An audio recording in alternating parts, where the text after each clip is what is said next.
Territorio Reportaje. Porque todos tenemos una historia que contar. Con el periodista Agustín del Castillo.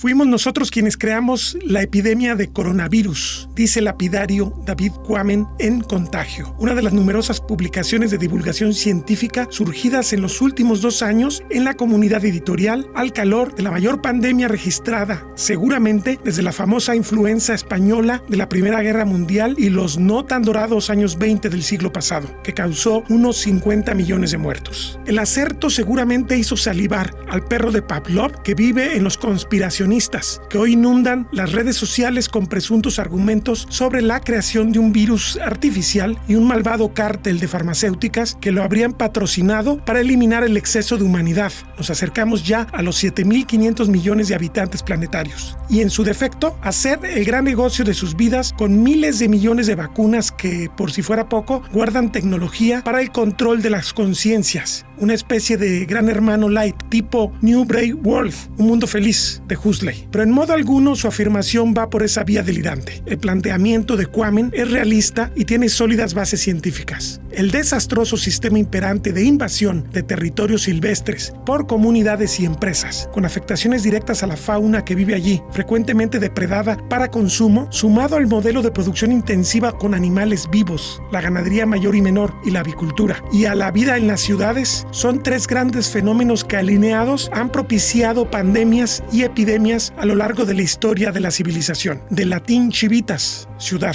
Lo relevante es que esta pandemia se difunde a velocidades nunca vistas, una especie de daño colateral de la globalización que, con la tecnología de comunicaciones y transportes, permite moverse entre continentes en cuestión de horas. Cuando dejemos de preocuparnos por este brote, tendremos que preocuparnos por el siguiente, o hacer algo para cambiar las circunstancias actuales, que incluyen un peligroso comercio de animales salvajes para el consumo humano, cuyas cadenas de suministro se extienden a través de Asia, África y, en menor medida, Estados Unidos y otros lugares. Ahora, ese comercio se ha prohibido en China, pero de forma temporal, como también se prohibió durante el SARS de 2009, aunque más tarde se permitió reanudarlo. En mercados como el de Wuhan se amontonan hacinados murciélagos, civetas, puercoespines, tortugas, ratas de bambú, muchas especies de aves y otros animales, señala Quammen. Gracias a los registros fósiles sabemos, a falta de pruebas que lo desmientan, que ningún animal de gran tamaño ha sido ni remotamente abundante como los humanos lo son ahora. Por no hablar de nuestra capacidad de acaparar recursos. Una consecuencia de esta abundancia, de esta capacidad y de los consiguientes trastornos ecológicos es el aumento de los intercambios víricos. Primero de animal a humano y a continuación de humano a humano. Invadimos los bosques tropicales y otros espacios salvajes que albergan una enorme cantidad de especies de animales y plantas. Y en el seno de esas criaturas, multitud de virus desconocidos. Talamos árboles, matamos animales o los enjaulamos para enviarlos a los mercados. Alteramos ecosistemas y provocamos que los virus escapen de sus huéspedes naturales. Cuando esto ocurre, los virus necesitan un nuevo huésped. A menudo, ese huésped somos nosotros, añade. Lo cierto es que es necesario afrontar estos desafíos. Tenemos los tamaños, la lucidez, el coraje. En Territorio Reportaje platicamos con 3 especialistas que enfatizan la necesidad de reconocer la realidad compleja. Las crisis ambientales son una especie de Niágara en el que convergen el cambio climático, antropogénico, la destrucción de la biodiversidad, la introducción de especies exóticas y la contaminación. Si no se reconoce esa escala múltiple, los esfuerzos están condenados a no dar resultados. Habla el notable ecólogo Rodolfo Dirso Minjares, doctor en Ecología Evolutiva por la Universidad de Gales. El cambio climático es un cambio ambiental global muy importante, ni que negarlo, pero me encantaría ser enfático en el hecho de que no es el único cambio ambiental global. Es uno muy importante, de ninguna manera quiero minimizarlo, pero hay otros cambios ambientales globales. El cambio de uso de la tierra, que en esencia quiere decir la destrucción de los hábitats, la transformación de los terrenos, la eliminación de los hábitats naturales para las especies e incluso sitios de supervivencia para la población humana. Está el problema de la contaminación, que lamentablemente no ha cejado en sus impactos. Está el problema obviamente de las especies que no pertenecen a un sitio y que son transportadas por la actividad humana, generando un problema de las especies invasoras que desplazan a las especies nativas, y está desde luego el cambio climático. Bueno, lo que yo quiero enfatizar es que, por desgracia, ninguno de esos factores de cambio ambiental global operan de manera independiente, operan de manera en conjunta, y las consecuencias se ven en múltiples facetas. Una de ellas, evidentemente, es la salud. Ni quien dude que hay una relación muy directa, por ejemplo, entre contaminación y salud humana. Pero, por ejemplo, entre biodiversidad y salud de la población humana no es tan fácil de verlo. Pero tenemos lecciones lamentablemente dolorosas como la que estamos padeciendo ahora mismo con esta pandemia. Sucede que el impacto de la actividad humana, una de las cosas que hace en términos del cambio en el uso de la tierra, es que genera una destrucción de los hábitats naturales de las especies. Muchas especies que naturalmente viven allí ahora tienen que salirse a encontrar refugio o a encontrar dónde establecerse en otros sitios. ¿Dónde ocurren esos sitios? En sitios donde hay asentamientos humanos. El caso de los murciélagos que transportan la rabia, por ejemplo, es muy evidente. Se destruyen las selvas tropicales, se hace infraestructura para mantener la ganadería y los murciélagos encuentran un lugar ideal para establecer sus poblaciones, ya que su hábitat natural ha sido destruido. Entonces, es claro, un problema de deforestación genera reducción de los hábitats de las especies que tienen que entrar en contacto con la población humana. El factor de contacto entre poblaciones de humanos y poblaciones que son portadoras de patógenos cada vez se ve más grave por estos problemas de deforestación, por una parte. Un fantasma invade el mundo, los bosques y selvas silenciosos. Es la defaunación. Medirla es prioritario, pues demuestra la degradación de la calidad biológica de muchos espacios forestales. Por otra parte, hay un fenómeno curioso, Agustín, que incluso el término no ha recibido la atención que yo creo que debería tener: defaunación. Así como todos entendemos deforestación, es una palabra clave, fácil de entender, hay un equivalente desde el punto de vista de la fauna, que es la defaunación, el impacto que estamos teniendo sobre la fauna. Ocurre que por lo general estamos haciendo un fenómeno de ataque en la fauna, o de impacto en la fauna, con algunas especies que tienen un rol o un papel de reguladores en los ecosistemas. Vamos a suponer el caso de los grandes depredadores, que son de los que más rápido impactamos, los grandes herbívoros que muy rápido impactamos. Entonces, ese impacto que estamos teniendo sobre ciertos componentes de la fauna, lo que está haciendo es generando un problema de que está favoreciendo la proliferación de otros tipos de especies, por ejemplo, especies de talla menor. Y si pensamos cuáles son las especies de talla menor, podemos pensar fácilmente en el grupo de los roedores, las ratas, ratones, ese tipo de animales, o los murciélagos, que también son especies de talla relativamente menor. Bueno, muchos de ellos se ven favorecidos por el impacto que estamos teniendo sobre sus competidores o depredadores, y estamos generando un ambiente, digamos, como una situación ideal para que esos animales, no por culpa de ellos, sino por el problema que estamos generando, estén proliferando. Y sucede que estos animales son verdaderamente ricos en otro componente de la biodiversidad natural del planeta, que son los microorganismos patogénicos, virus, bacterias, priones y demás. Entonces, en sitios donde ha habido un impacto serio sobre los ambientes naturales, viene la proliferación de esos elementos que son portadores o reservorios de patógenos, poniéndonos en un serio riesgo de situaciones de epidemias que después se pueden poner en pandemia. Todo el mundo habrá escuchado que todavía estamos en debate al respecto de dónde tuvo su génesis este virus que estamos padeciendo hoy en día, el SARS-CoV-2. Se argumenta que pudo haber sido a partir de especies en un mercado en China. Lamentablemente todavía no se ha podido definir con certeza, pero lo que sí sabemos es que esos mercados, las especies que están allí, pangolines, por ejemplo, roedores, son portadores de patógenos que tienen una similitud genómica tan cercana, por ejemplo, a este virus de hoy en día, que si bien este caso no fue específicamente a partir de un animal de la vida silvestre, el riesgo de que ocurra en un futuro cercano está ahí, lo tenemos muy enfrente de nosotros. Entonces, evitar problemas como el tráfico ilegal de fauna, el tener especies que son del mundo natural, que tienen su propia ecología y sistema inmunológico para lidiar con sus patógenos, ponerlos en contacto con la población humana es un factor de riesgo verdaderamente serio. Y bueno, ahora que menciona el tema de defaunación, de repente uno visita ciertas áreas naturales protegidas, sobre todo en la región del eje neovolcánico, sí. Y uno es dificilísimo que encuentre fauna cuando está visitando, a diferencia pues de las áreas protegidas que están un poquito más alejadas de los entornos urbanos. Agustín, ha surgido un concepto que los ecólogos están promoviendo mucho en las últimas décadas, se llama la idea o el síndrome del bosque vacío. o el síndrome de la selva vacía. Incluso sitios que se ven desde el punto de vista verde relativamente bien, la fantástica selva de los Tuxtlas, la reserva de la UNAM, desde el punto de vista de lo verde se ve espectacular, desde el punto de vista de la fauna es una selva semivacía o vacía. Y ese fenómeno de los bosques o selvas vacías está lamentablemente transcurriendo por todas partes del planeta. Un asunto que tiene que ver con la tecnología es que no es tan fácil percibir ese problema. Veamos, en el caso de la deforestación, las imágenes de satélite, los mecanismos de sensores remotos nos permiten ver de manera de lo más vívido, impactante, impresionante, como por ejemplo mi estado de Morelos, que solía ser lleno de selvas bajas, ahora está prácticamente restringido a pastizales, a sitios perturbados, destruidos. Se ve muy bien en las imágenes.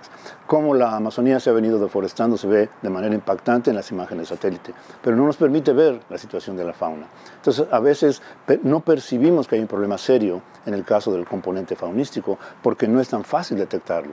Ahora que los ecólogos usan cámaras infrarrojas con un rayo que cuando se interrumpe toman la foto del animal y se hace mucho trabajo de campo por los ecólogos como los que tenemos en esta región, muy dedicados al trabajo de campo, estamos percibiendo que hay un problema serio en cuanto a este fenómeno que dices de no notar que haya vida animal en los ecosistemas, porque en realidad es difícil definir si no hay porque no hay o porque simplemente son difíciles de ver, pero la evidencia cada vez es más contundente, Agustín, de que tenemos un problema muy serio de erosión de las comunidades de animales que solían existir en nuestros ecosistemas. La escasa cultura sobre biología y ecología lleva a un analfabetismo de facto, el problema de leer mal el paisaje. No siempre es bueno que haya un bosque denso, donde ayer hubo uno abierto o una sabana. También tienen un papel muy importante en cómo se construyen los ecosistemas, ¿no? Sí. Y entonces podríamos hablar que tal vez a veces, si vemos más denso el bosque, posiblemente no sea necesariamente una buena noticia, porque tal vez antes había otro tipo de... había un mosaico mucho más diverso, ¿no? Gracias a los grandes animales. Exacto. Incluso ahora los ecólogos están usando la densidad del bosque a nivel del piso, lo que los ecólogos llaman el sotobosque. Si es demasiado denso, es indicador de que no hay pisoteo por grandes herbívoros. Es indicador de que no hay depredadores que pudieran estar controlando los animales que comen los pastos y hierbas a nivel del sotobosque, a nivel del piso. De manera que hoy estamos entendiendo síndromes que nos hacen evidente el impacto sobre la fauna, que si bien no se ve directamente en la fauna, se refleja muy bien en las situaciones del bosque. Sitios de densidad muy alta a nivel del piso, por ejemplo. Un caso muy emblemático, Agustín, un poquito lejano para nosotros, pero da una lección que es importante para nosotros también. Vamos a una sabana africana, donde la cacería de elefantes, jirafas, cebras, por razones que tienen que ver con la piel, con el terrible tráfico del marfil y colmillos, una sabana sin fauna, se ve una sabana súper densa de acacias, de pastos, de gramíneas y de hierbas abajo, lo cual es un síndrome ideal, o ideal en el sentido, un síndrome muy confiable de que el sitio ha sido defaunado. Dirso Minjares, reconocido el pasado mes de diciembre por el Centro Universitario de la Costa Sur de la UDG por sus contribuciones al conocimiento de la biodiversidad, señala que es necesario reeducar a la sociedad y darle a la defensa de la vida animal y vegetal figuras equivalentes a Greta Thunberg. Se necesita una sacudida mediática. En la medida que las grandes corporaciones de medios de comunicación diesen más ímpetu y más énfasis a la comunicación, a la socialización de esos temas en sectores amplios de la población humana, de la sociedad en general, yo diría que ahí podríamos tener una esperanza. Yo tengo mucha esperanza en particular con la gente joven, Agustín. Ya lo hemos visto en relación al cambio climático, el impacto que ha tenido esta chica, Greta Thunberg, y cómo me encantaría que hubiese un paladín equivalente en el ámbito de la biodiversidad, en el ámbito de la contaminación y demás. Ojalá que nuestra influencia para las personas que estamos ya a este nivel de tener una configuración de colores diferentes por acá, podamos influir y que los chicos y chicas que vienen junto con nosotros, atrás de nosotros, pudieran tener más impacto. Ellos pueden ser nuestros mejores embajadores, como hemos visto, y ojalá que pongamos mucha atención en ello a través de medios como la comunicación amplia. La ciudad como modelo para vivir densamente es un proceso que empieza hace 6.000 o 7.000 años, lo cual es una fracción apenas de la historia de la especie llamada Homo sapiens. Sin embargo, tenemos que por primera vez en la historia humana, la mayoría de las personas ya vivimos en ciudades. Esto tiene implicaciones muy importantes en muchos sentidos, y un aspecto que es desventajoso es que justamente la gran cantidad de gente acumulada en espacios territoriales reducidos es un factor que potencia las pandemias y es justamente el momento en que se está generando el desafío de la COVID-19 y que van a venir necesariamente otro tipo de pandemias.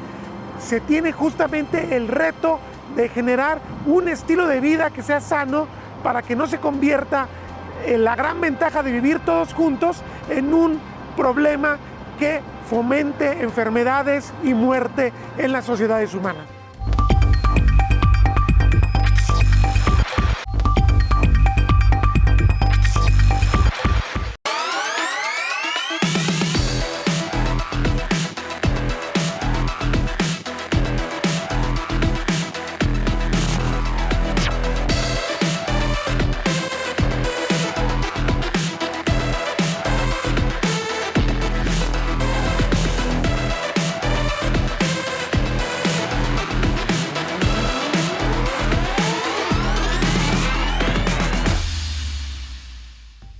Una zoonosis es una infección animal transmisible a humanos. Cada una de ellas es consecuencia de la actuación de un patógeno que puede saltar a las personas desde otros animales. El SIDA es una enfermedad de origen zoonótico, causada por un virus que tras llegar a los humanos en África Occidental y Central a través de unos pocos sucesos accidentales, ahora se transmite de humano a humano por millones. Esta forma de salto de una especie a otra es usual, no es infrecuente. De todas las enfermedades infecciosas humanas conocidas en la actualidad, en torno al 60% pasan habitualmente de otros animales a los humanos y viceversa, o lo han hecho en el pasado reciente. Algunas de ellas, en particular la rabia, son bien conocidas, están muy extendidas y siguen siendo espantosamente mortíferas, pues matan a miles de humanos a pesar de siglos de esfuerzos por paliar sus efectos, intentos internacionales concertados de erradicarlas o controlarlas y un conocimiento científico muy claro de cómo funcionan. Otras son nuevas e inexplicablemente esporádicas y se cobran unas pocas víctimas,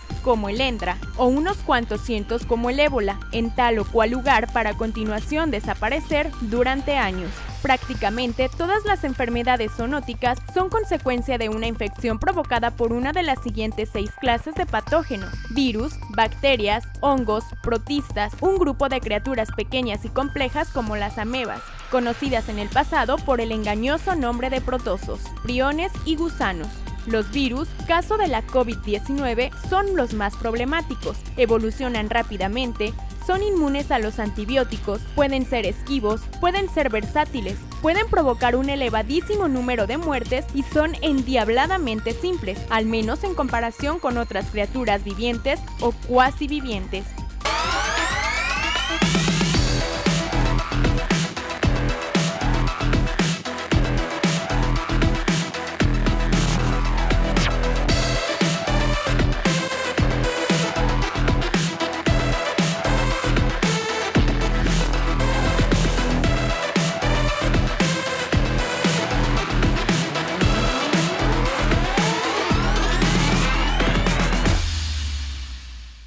Entre fábula y verdad se ha hecho dominante la idea de que un chino que no coció bien un murciélago a fines de 2019 antes de comerlo fue el causante de que la pandemia de la COVID-19 invadiera el mundo. Además de simplón, eso hace creer que un hecho individual y no una serie de condiciones y malas decisiones son las generadoras de las pandemias, advierte el investigador de la Universidad de Guadalajara, Enrique Jardel Peláez. Si quiero hablar de pandemias puede haber sido porque se comieron también un cerdo o un pollo o huevos de gallina que aunque estuvieran bien cocidos, vienen, la mayor parte son producidas en algo que serían verdaderas ciudades de pollos o de cerdos enormes y con un montón de animales juntos que crean condiciones favorables para que se propaguen enfermedades infecciosas. Y lo mismo pasa con la población humana. Grandes concentraciones de población facilitan la transmisión de agentes patógenos contagiosos y aparte la movilidad que tenemos. Entonces, estamos hablando de una cuestión que, bueno, es un problema global, ¿sí? Pareciera que la pandemia de COVID-19 nos tomó por sorpresa. Pero hace años que se está hablando de las posibilidades de que puedan ocurrir este tipo de pandemias, justamente por los cambios que ha habido en la distribución de la población humana, en la densidad, por sistemas de producción que tenemos en los cuales hay grandes concentraciones de animales. Y digamos, problemas de pandemias han estado relacionados justamente con enfermedades que nos transmitimos entre los humanos y los animales. Sí, la cuestión de la zoonosis existe desde el momento de la domesticación de animales con los cuales convivimos, ¿sí? Pero esto obviamente aumenta por la escala de esta relación. Pero ya tuvimos, si recuerdo bien, en el 2009, una gripe, al final de cuentas porcina. O sea, el origen es los cerdos. Ha habido casos de gripe aviar, ha habido casos de otra enfermedad respiratoria transmitida por camellos, ¿sí? En fin, hay esa relación.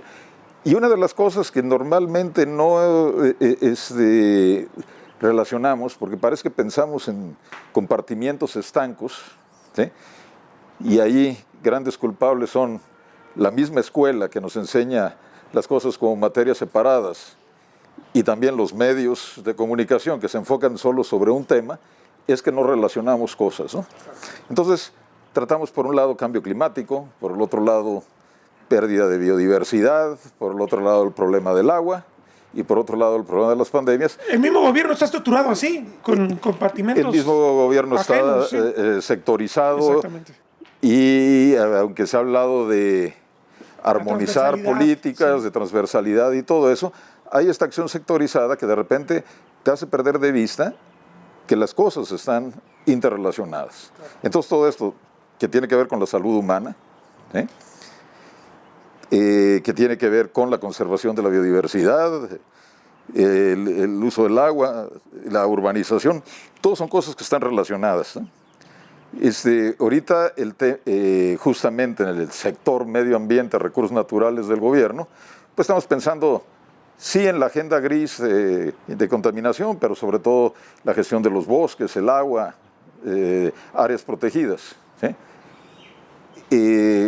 Hay que acordarse que cuando surge la legislación ambiental, las primeras dependencias dedicadas al medio ambiente en los años 70, están centradas en temas como la contaminación y están vinculadas al sector salud, ¿sí? Aquí en México así inicia en el sector gubernamental. Entonces, son cuestiones que están estrechamente relacionadas y lo que tenemos que pensar es que en esa transformación del ambiente global, ¿sí?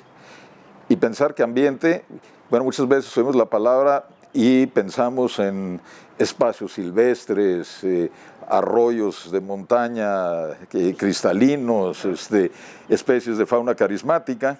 A veces nos acordamos que también lo de ambiente tiene que ver con contaminación, pero pocas veces pensamos que, por ejemplo, los virus, las bacterias, otros organismos, parásitos, los mosquitos, son parte de nuestro ambiente, ¿sí? De esas cosas que nos rodean y que influyen en nuestras condiciones de vida.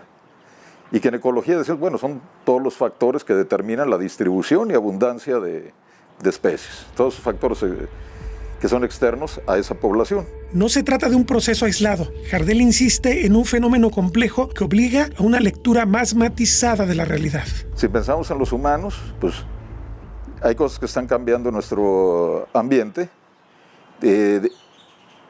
Deforestamos, destruimos hábitat, ciertos organismos de esos hábitats se trasladan a estructuras, por ejemplo, al techo de la granja de cerdos, los murciélagos, que ya no tienen el dosel de la selva o del bosque para protegerse, y en ese contacto hay transmisión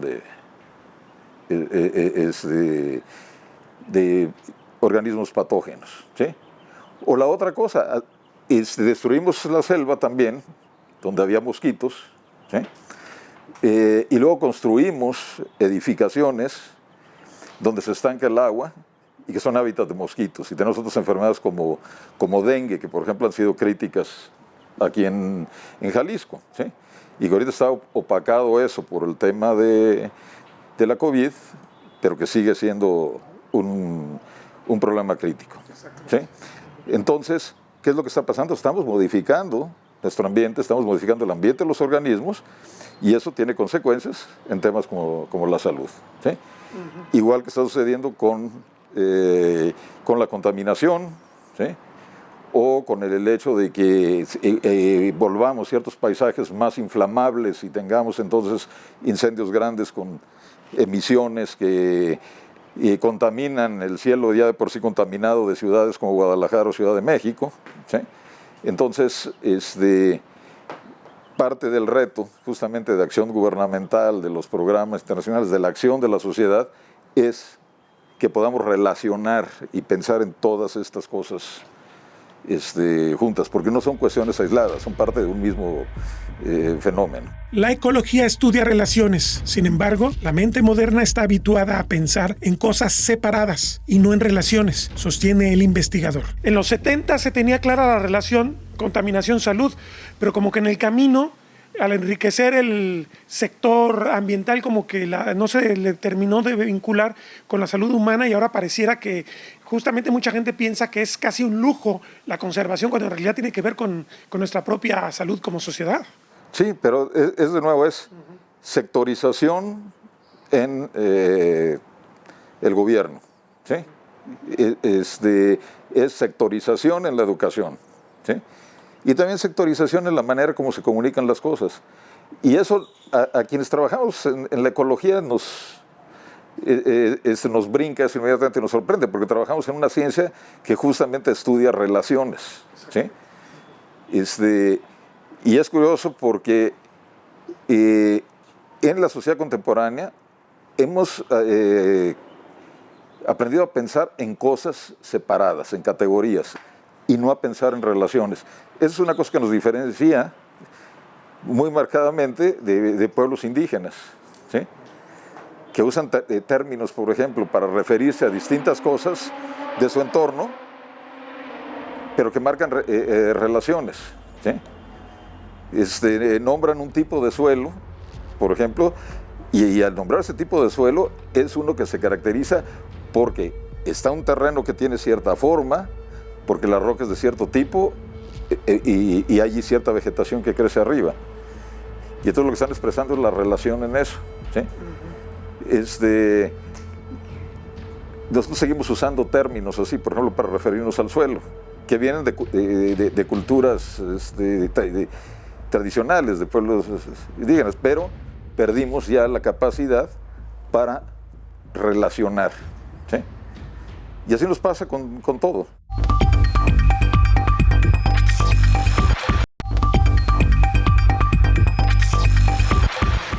A juicio de Jardel, la esperanza de un verdadero aprendizaje con la pandemia de la COVID-19 se ha casi diluido. No existe algo así como normalidad. Una cosa que se pensaba es que esto nos pudiera generar un aprendizaje, pero lo que estamos viendo ahorita, ¿sí?, es que no aprendimos nada, ¿sí?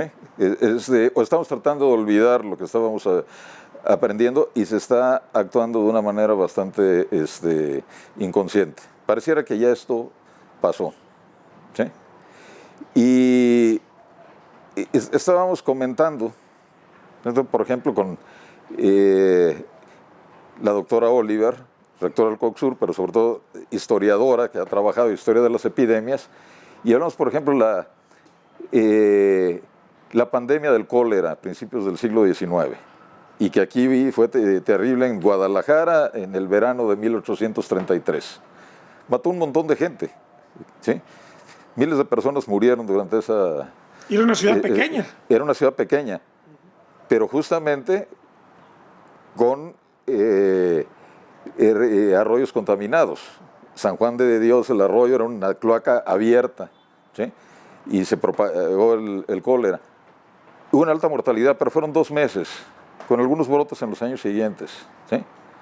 Y tardó pues casi 20 años en llegar desde Asia hasta acá la enfermedad.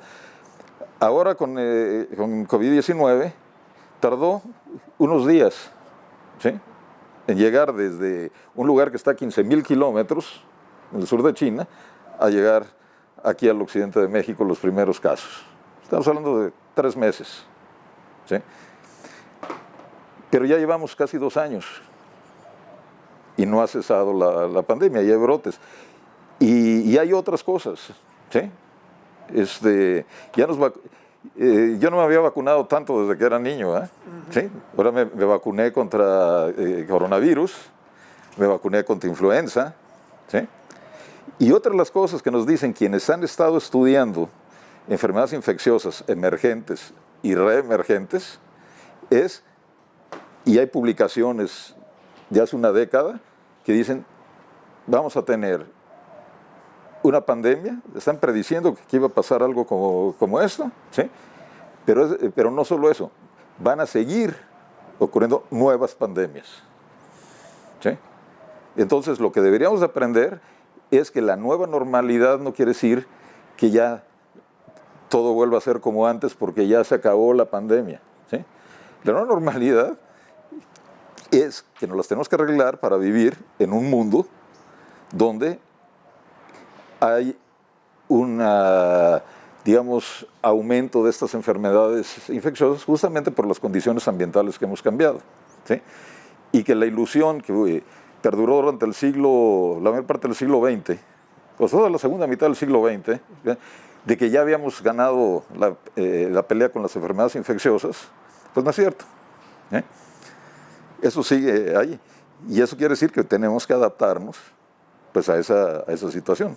Y buena parte de las acciones tienen que ver con cómo manejamos nuestro ambiente. Sí, o sea, tenemos que repensar las ciudades, tenemos que repensar el modo en que estamos expandiéndonos sobre cómo estamos produciendo alimentos, cómo estamos colonizando. Tal vez sea momento de empezar a pensar en la descolonización incluso de territorios, ¿no? Sí. Y definir muy bien los espacios de la naturaleza, ¿no? Darle su lugar a la naturaleza, porque ya parece que no la queremos dejar respirar. Y bueno, hablamos del mundo de superficie, pero también el terrible problema de los océanos, pues, que están siendo vertederos de todo. Sí, bueno, como decía, estas cosas están unas relacionadas con otras, ¿no? No las podemos desligar, tenemos que pensar en el conjunto. Encuentra alarmante la falta de sentido común y de solidaridad entre muchos humanos, influidos por las llamadas verdades alternativas de las redes sociales. Increíble que no entendamos que la ciencia ha mostrado su valor en esta y en otras crisis de salud. Y una de las cosas muy importantes, no nada más las soluciones tecnológicas que podamos hacer con cosas a nuestro alrededor. Mucho tiene que ver con otra parte fundamental de nuestro ambiente, que son otras personas. ¿Sí? Es decir, tenemos que adoptar ciertas conductas que al final de cuentas implican solidaridad con otra gente. ¿Sí? Yo no uso el cubrebocas para que no me contagien, sino para que yo no vaya a contagiar a otros. Es una responsabilidad. Exacto. Igual lo mismo, me vacuno, ¿sí? Para lograr un objetivo que es colectivo, que estemos la mayor parte de la población inmunizadas contra un posible agente patógeno. ¿Sí? Es una cuestión de solidaridad. ¿Sí? Entonces, pero seguimos manejando una serie de ideas absurdas, de todas esas cosas que corren de repente en redes sociales que solo contribuyen a mayor confusión. ¿Sí? En lugar de entender realmente, debería de ser algo que cualquier ciudadano entiende, un mínimo de entendimiento de la biología y de la ecología. Sí, como seres vivientes que somos. Y de civismo, porque somos... Lo más paradójico es que se supone que ahora menos que nunca tenemos pretexto para decir que ignoramos las cosas, pero hay como un muy peligroso prosperidad de una beta oscurantista que quizás sea muy humana, pero que es terrible en una situación de crisis como esta. Hay una negación de cosas que son fundamentales y que hemos aprendido, ¿sí? Y que sabemos, y que tenemos ejemplos de que han funcionado, ¿sí? Por ejemplo, la vacunación. Y por cierto, la vacunación no la inventaron científicos. Científicos explicaron el mecanismo y lo convirtieron en algo que podemos hacer, pero había pueblos de África Occidental que ya utilizaban escarificación en la piel para controlar viruela, ¿sí? Y la idea de la vacunación llegó a Inglaterra y la conoció Jenner gracias a lo que hacían en el Imperio Otomano, que también hacían inoculación, ¿sí? O sea, incluso es algo que se conoce de siglos. He oído que la primera campaña más o menos universal de vacunación que hubo fue aquí en América en la época de Carlos III, Carlos IV, que se hizo una vacuna contra la viruela, si no me equivoco, y mucho antes después que las naciones poderosas que ya hacían la hegemonía en esa época. Sí, pero digo, es algo que se empieza a conocer, se empieza a documentar, se empieza a estudiar y que ha tenido resultados. Los que ahorita andábamos en los sobre los 60 años o más, siempre nos acordamos que tuvimos compañeros de escuela que sufrieron poliomielitis, claro, ¿sí? O conocemos gente que murió de poliomielitis y estamos vacunados contra eso. Y eso es algo que ahora a nadie le preocupa, ¿verdad? Exacto. Porque es una vacuna que toma regularmente. A las generaciones nuevas están viendo gente que se muere de COVID. Es lo que estamos viendo. Y tendría que tomar una conclusión también de eso. ¿Por qué se mueren de COVID? Sí, las personas, ¿verdad? Entonces deberíamos de tomar en consideración eso. Claro. Digo, hemos aprendido mucho.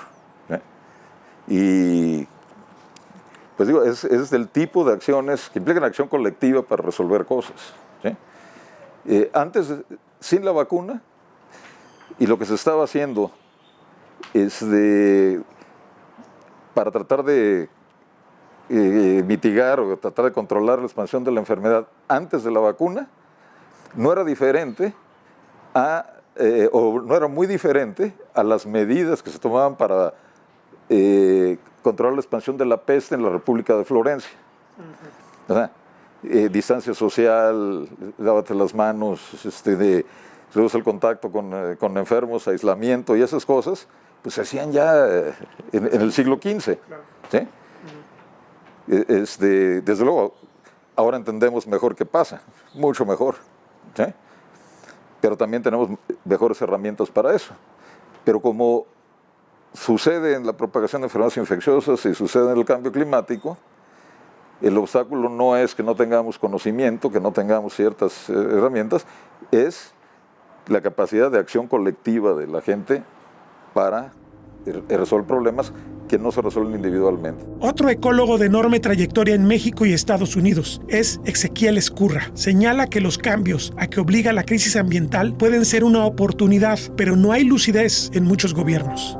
Ya lo estamos viendo, los países que se han adelantado a este tema y han sido pioneros en energías renovables, en energías sustentables, en construir edificaciones térmicamente o energéticamente eficientes, etcétera. Estoy pensando, por ejemplo, en países como Dinamarca o Escandinavia en general, que han disminuido sus emisiones en últimos años. Les está yendo muy bien haciendo eso. O sea, lo más increíble es que prever el cambio climático implica subirse también a una oportunidad de crecimiento y de negocio a lo que sin duda va a ser la economía en el futuro.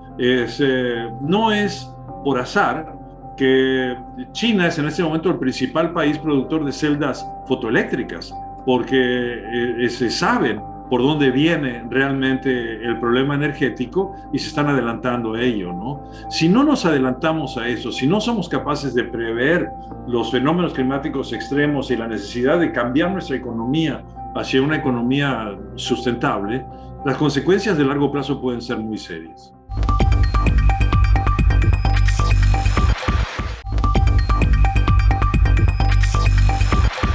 Ezequiel Ezcurra reconoce que los países megadiversos no han querido tomar nota del tremendo problema que se viene. Costa Rica ha minimizado sus emisiones, está aumentando su superficie forestal y consigue alimentar a su población, a pesar de todos los cuidados ambientales, y económicamente le está yendo muy bien. Todas estas cosas, o sea, Costa Rica es un ejemplo muy interesante que deberíamos estar estudiando más. Hay esfuerzos, en algunos casos más exitosos que otros, en otros países de América, bueno, y del mundo tropical en general, pero estoy pensando, por ejemplo, un viaje que hice hace no mucho a Namibia, donde me impresionó mucho la conciencia ambiental que hay y cómo están haciendo esfuerzos grandes por de alguna manera, meter la dimensión ambiental en su economía y generar una economía ambientalmente sustentable. O sea, sí hay algunos ejemplos, pero tienes toda la razón del mundo, no te estoy contradiciendo. Los ejemplos que hay se cuentan con los dedos de una mano y realmente tenemos que caminar en esa dirección, porque si no vamos a seguir siendo siempre el mundo subdesarrollado. No es aceptable que países como Escandinavia o, por ejemplo, dentro del Reino Unido, Escocia está haciendo esfuerzos realmente muy, muy interesantes, o Irlanda, que no es parte del Reino Unido, pero también en Europa, muy interesantes por mejorar su sustentabilidad ambiental. Digamos, no es aceptable que en el mundo boreal se estén haciendo logros muy interesantes y que en el trópico no hayamos sido capaces de seguir ese mismo camino, ¿no? Tenemos una tarea muy grande por delante, pero sobre todo una tarea muy grande de educar a nuestros tomadores de decisiones. Si no cambiamos la economía de una economía de alto consumo de carbono y de altas emisiones a una economía más sustentable, basada en la conservación de los bosques, la conservación de la biodiversidad y una disminución severa en las emisiones, de largo plazo vamos a sufrir económicamente mucho. Sí, porque usted dice subdesarrollo, pero frente al cambio climático y lo que viene, el subdesarrollo podría equivaler a veces a colapsos, a deterioros tan grandes que podrían generar problemas políticos y sociales mucho mayores de los que hemos vivido, ¿no?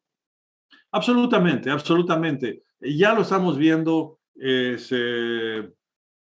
Afortunadamente, México nos ha tratado bien, es el cambio climático, pero por ejemplo, nosotros sacamos hace unos 5 o 6 años, un artículo sobre la costa de Nayarit, donde el retroceso de la costa en varias partes es aceleradísimo. O sea, el ascenso del nivel del mar en muchas partes se nota. Afortunadamente no ha sido en zonas muy turísticas, entonces no ha alcanzado mucha notoriedad en los medios, pero los pescadores en la costa de Jalisco y Nayarit, en muchas partes están sufriendo severamente por el deterioro de las costas, por el ascenso del nivel del mar. O sea, eso no es una predicción a largo plazo, no es una especie de profecía apocalíptica que van a enfrentar nuestros nietos. Es algo que estamos empezando a ver o que ya estamos viendo de manera muy notoria en ese momento. Y otra vez insisto, Bacanuchi como tragedia ambiental se asocia de manera directa con fenómenos climáticos extremos, ¿no?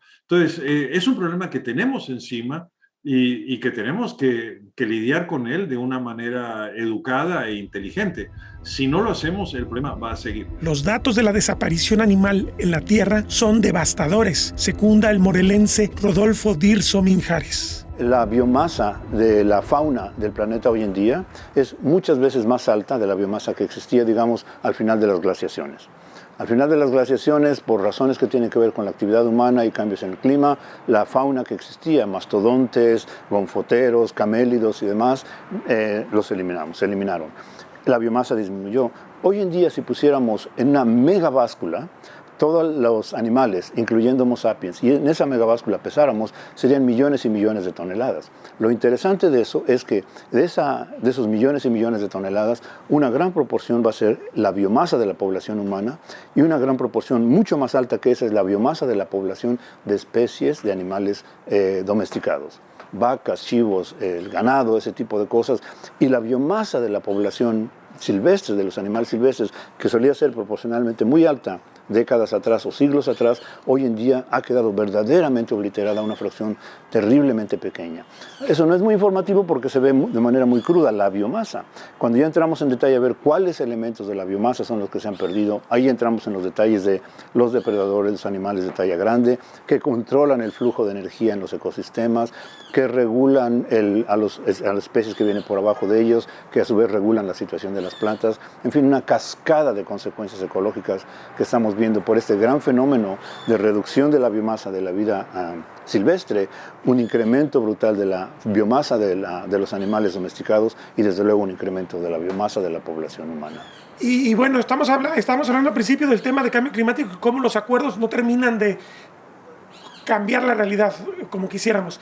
En el caso de la fauna, la preocupación es incluso anterior a la visibilización del tema de cambio climático. Sí.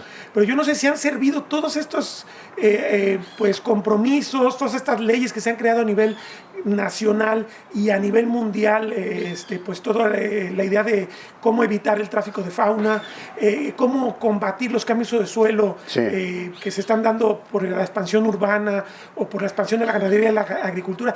¿Hasta qué punto estamos realmente haciendo las cosas? Sí, es un asunto complicado, Agustín, porque, digamos, no tenemos el experimento real en muchos casos, en otros casos sí, de ver, por ejemplo, qué pasaría si no hubiésemos tenido como sociedad la intención de crear áreas naturales protegidas. ¿Qué hubiera pasado con este país de no haberse enfocado a partir de unas administraciones anteriores, en particular la de Zedillo, donde Julia Carabias era la secretaria del Ambiente, en crear UMAS, en crear áreas naturales protegidas, de haber llegado a una protección en ese momento de aproximadamente el 13% del territorio bajo un nivel de protección? ¿Qué hubiera pasado si no hubiéramos hecho eso? ¿Qué hubiera pasado si no se hubieran hecho leyes que tienen que ver con el manejo cinegético, por ejemplo? ¿Qué hubiera pasado si esta CITES, este convenio internacional para estar monitoreando el tráfico de especies, no existiera? Probablemente mi intuición es que el fenómeno sería todavía mucho más grave de lo que tenemos ahora. Eso no quiere decir que estemos en buenas condiciones. Tenemos que luchar porque esos convenios, porque estos arreglos nacionales e internacionales, sectoriales a nivel local, tengan una efectividad que es la que se espera. El problema es que aquí entramos con diferentes sectores que participan, incluyendo el de la corrupción, incluyendo el del narcotráfico, incluyendo el de la gente coludida y demás, que tiene que ver mucho con la actitud, que ahora es lo que tenemos que luchar por tratar de enganchar a la población a que vea la magnitud de esta problemática y nos ayude a que hagamos un movimiento ascendente, quiero decir, de la población hacia los niveles superiores en los estratos sociales, particularmente gubernamentales y de las empresas, de manera que juntos podamos abordar esta problemática. Y como todo está relacionado, un aspecto de derechos básicos, como la integración plena de la mujer en papel de igualdad ante el hombre, será un factor que permita reducir una de las causas de la crisis ambiental, la sobrepoblación. ¿Hasta qué punto también estamos hablando de un problema de nuestra omnipresencia como especie? Qué bueno que tocas ese tema, Agustín, me parece que es muy importante. Yo diría que, es decir, la forma en que me gustaría responder a tu pregunta para las personas que nos escuchan es que el problema de la población humana no es solamente los números de individuos, es un problema multifacético. Y yo diría que los tres elementos centrales allí son: uno, el número, que tiene que ver con la tasa de fertilidad; dos, la distribución tan desigual de los recursos en esa población humana; y tres, el gran desperdicio que viene con la población humana. Si pudiésemos arreglar que este trío de fenómenos que se potencian entre sí, los pudiéramos abordar, ahí podríamos resolver mucho el problema de la población humana. Desde luego, en el fondo de toda esta problemática de la población humana, desde mi perspectiva, está el empoderamiento de la mujer. No vamos a poder arreglar el problema de la tasa de fertilidad si no llegamos al nivel de empoderamiento de la mujer, que no solamente es necesario, es una responsabilidad, es crítico tener ese factor tomado en cuenta. Agustín, por ejemplo, tenemos evidencia muy clara.